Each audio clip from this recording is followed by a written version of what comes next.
Haram, and a man by the name of Abu Hakam ibn Hisham, who was of course later on named Abu Jahl, came to the Prophet of Allah and he began to abuse him, began to slander him, and he began to attack his personality, attack his character, and more importantly attack his religion, which he of course despised, because Abu Jahl being one of the leaders of the Quraysh, for them religion was a way of life, so to speak, in the sense that it contained elements of trade, of transactions, of social life, economic life, political life. They bought their idols, they sold them, they revered them, they worshipped them. And so for anyone therefore to attack that way of life, it was a big and grave insult against not only those chieftains of Mecca, but everything that they stood for.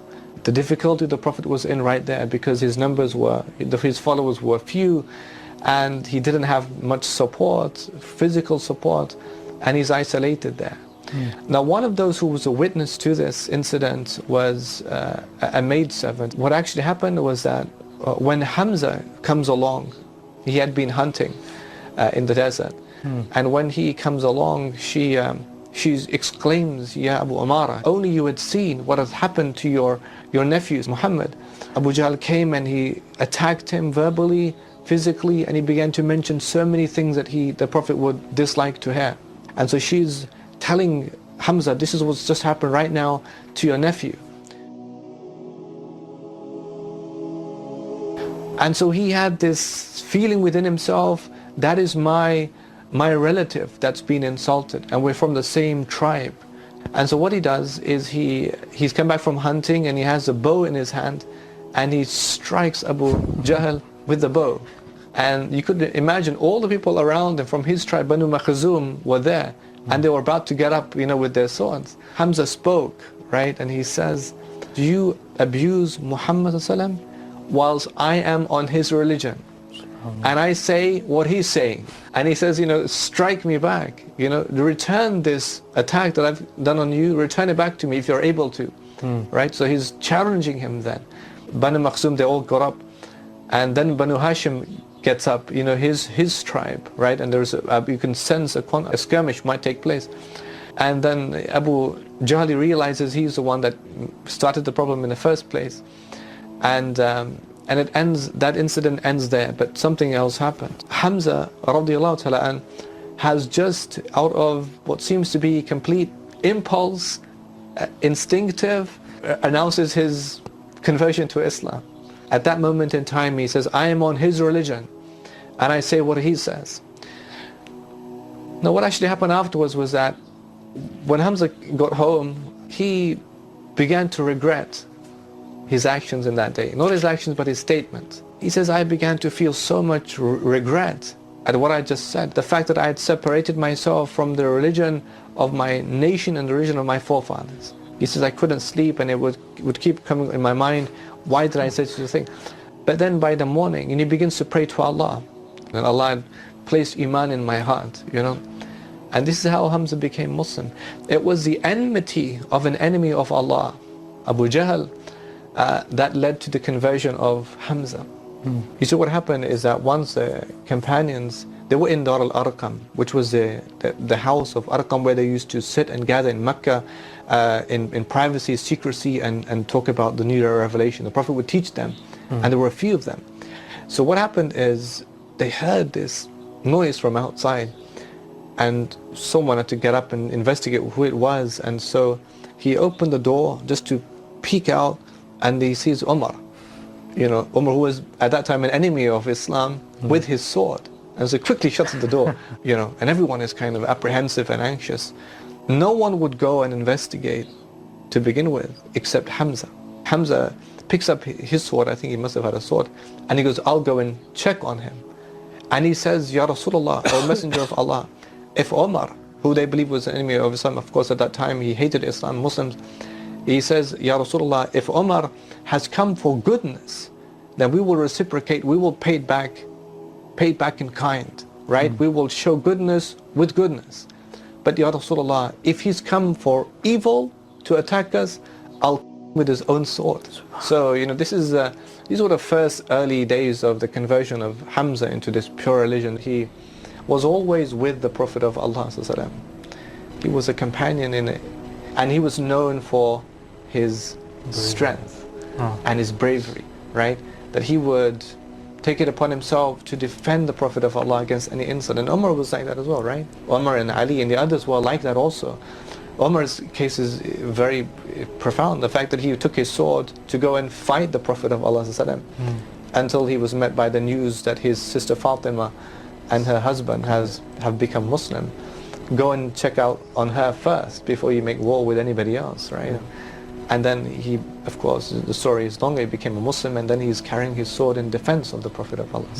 And it's an amazing transformation in these companions. That how were they so moved? And that is the working of Iman in their heart. So in the sphere of the companions, you have some that you know for their strength. Ali was known for being strong as you grow older in age, right? Abu Bakr was strong, right? Umar was strong, and the others were strong. Hamza included was a very strong individual who, fought bravely, and in the Battle of Badr, he was known for many of the leaders of the mushrikeen. And that in fact is what kind of motivated, spurned the mushrikeen who were left behind and to want revenge in the Battle of Uhud, right? So Hamza therefore fought bravely in the Battle of Badr. By the time of Uhud, the story, what happened is the mushrikeen had mustered a very large strength, and their rationale, the motivation was to go and kill the Prophet of Allah, right? That's it. Now what the mushrikeen they did is that they requested for a man by the name of Wahshi, who was an Ethiopian slave. They petitioned him to kill Hamza, and that's all he has to do. Why? Because they were bitter and they wanted revenge. Hind, for example, the wife of Abu Sufyan, she had that sense of rage. She wants revenge, and Hamza has to pay the price from their perspective. And so they say to Wahshi, go out with the people, and if you Hamza, you're free. You're a free man. You're not a slave anymore. Now imagine what I must have felt for Wahshi. I'm not a Muslim, doesn't mean anything to me. I'd love to be free, I'll do it. Hind would go and take her jewelry and says, all of this is for you, right? She's trying to tempt him by doing that, and he didn't have to do anything in the battle. He just simply hid behind a rock. The entire battle, hid behind a rock. He wasn't participating, but he had his spear, and he was an expert thrower of the spear. Hid behind a rock until Hamza came close enough, and then he took his spear, shaked it up, and he threw the spear, and it struck Hamza in the abdomen, and it went through his body. May Allah have mercy on him. The master, Sayyid al-Shuhada, the master of martyrs. That is something that we call him. From other narrations as well, Uhud was a very tragic incident for the Muslims because 70 great Sahaba were killed. Mus'ab ibn Umair was killed. The Prophet lost a tooth, his jaw was smashed, he was bleeding himself, sallallahu alayhi wa sallam. It was a very hard occasion. But to have Hamza, who the Sahaba relied on, and who was there from the beginning, because he was a Muhajir, remember, and he was one of the Sabiqun al-Awwalun, the first of the first from the Muhajirin. And it was very, very hard on the Prophet ﷺ. The Prophet said, there has been no thing I've witnessed, seen, then that is harder for me than this scene. So you can imagine it.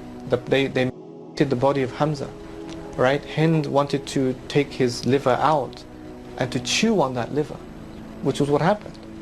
And then found it bitter. She spitted it out, but then she says, she said, I'm cured within myself now, and what I wanted to do, my oath has been fulfilled, and Wahshi has removed the distress and the grief from my heart. But the Sahaba were completely distraught. Abdullah ibn Rawaha, he says this was the hardest moment for us thus far. When the Prophet came upon him, the Prophet said to him, Rahmatullahi alayk, may Allah have mercy on you. You were someone, so much of a doer of good actions, and you were someone who would join ties of kinship. Wahshi, he became Muslim, right? and he participated in the Battle of Yamama against the false prophet Musaylima.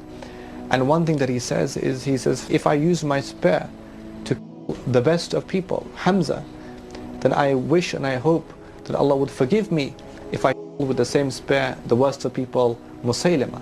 And he was in fact one of those who killed Musaylim al-Kadhab, the false prophet. May Allah be pleased with him, the leader of the martyrs, the lion of Allah subhanahu wa ta'ala, and may Allah send his peace and blessings upon Muhammad ibn Abdullah Rasulullah sallallahu alaihi wasallam. Wassalamu alaikum wa rahmatullahi wa barakatuh.